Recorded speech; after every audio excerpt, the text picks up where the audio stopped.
أعوذ بالله من الشيطان الرجيم بسم الله الرحمن الرحيم رب اشرح لي صدري ويسر لي أمري واحلل عقدة من لساني يفقهوا قولي ربنا زدنا علما اللهم فقهنا في الدين آمين يا رب العالمين.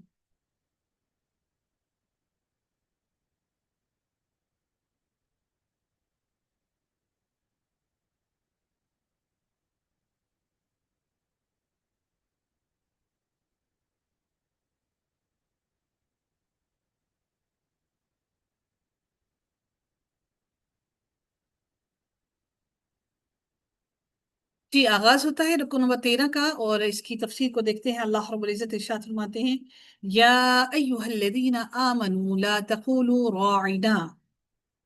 اللہ تعالیٰ فرماتے ہیں کہ اے لوگو جو ایمان لائے ہو، تم راعنا ہماری رعایت کر مت کہو، یعنی راعنا ہماری رعایت کر مت کہو۔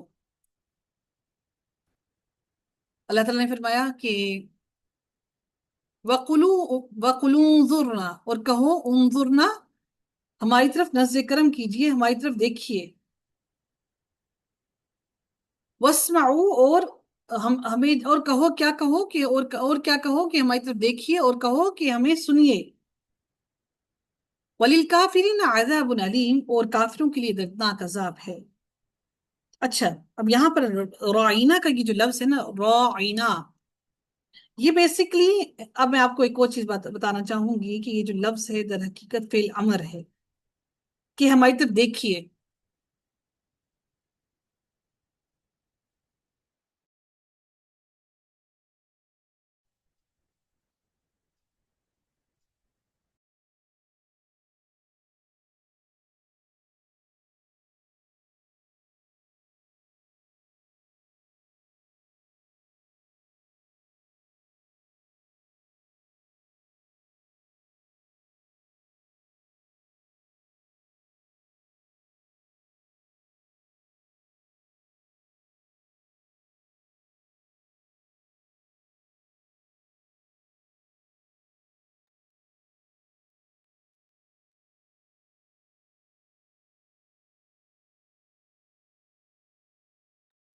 اعوذ باللہ من الشیطان الرجیم۔ جی ہم لوگ تھے کہاں پر تھے؟ جی رائنا، رائنا کا جو لفظ ہے یہ در حقیقت فعل امر ہے، اور یہ باب مفعلہ سے ہے۔ باب مفعلہ کیا ہوتا ہے؟ باب مفعلہ جو ہے نا وہ سب سے آسان ترین باب ہے۔ باب مفعلہ کیا ہوتا ہے؟ اب وہ سنیے گا آپ کہ باب مفعلہ کیا ہوتا ہے کہ اس میں آئین کلمہ سوری فا کلمہ کے بعد الف آتا ہے۔ فا کلمہ کے بعد کیا آتا ہے جی؟ الف آتا ہے۔ آپ دیکھ رہے ہیں اس کا فا کلمہ کیا ہے؟ اور را ہے، ٹھیک ہے؟ اس کا فا کلمہ را ہے، اور اس کا لام کلمہ عین ہے۔ اس کے اندر سے بیچ میں سے ایک لیٹر جو ہے وہ غائب ہے، ٹھیک ہے؟ اور اس کا روٹ ورڈ را، عین اور یا، اس کا روٹ ورڈ ہے، اور باب مفعلہ سے ہے یہ۔ اور باب مفعلہ کا فا کلمہ کے بعد الف آتا ہے۔ باب مفعلہ کا فا کلمہ کے بعد الف آتا ہے، ٹھیک ہے؟ اس کا بھی مضارع بناتے وقت ہم لوگ ہمیشہ مضارع کی علامت پر پیش ڈالتے ہیں۔ آج آپ نے باب مفعلہ بھی سیکھ لی، یہ سب سے آسان ترین۔ اس کے اندر صرف ایک ہی نشانی ہوتی ہے، وہ کیا؟ وہ فا کلمہ کے بعد الف آتا ہے۔ مفعلہ، مفعلہ، مفعلہ، الف آ گیا، بیچ میں الف آ گیا، فا کلمہ کے بعد الف آ گیا۔